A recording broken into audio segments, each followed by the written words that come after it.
Do you really need an action camera if you're not into sports or action lifestyle? I've been trying to figure this out before buying one for myself.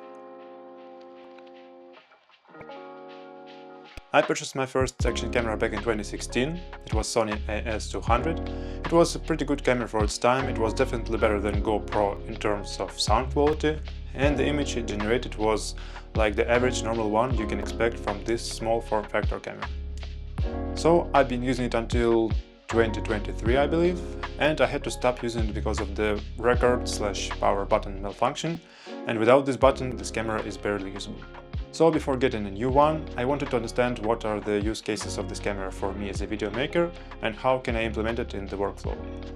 I've chosen DJI Action 5 because of the ecosystem, but you can choose any other option on the market because they are all pretty similar.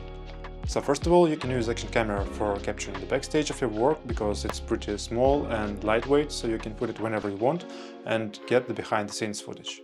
This way you can be more transparent with your followers, viewers or potential clients.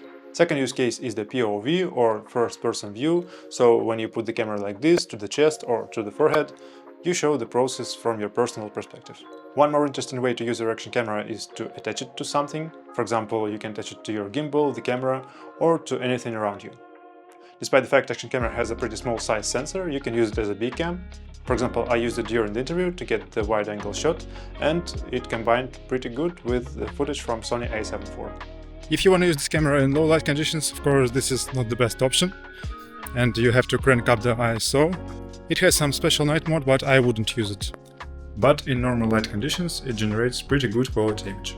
Let me know in the comments what are the other ways you think you would use an action camera in your daily life.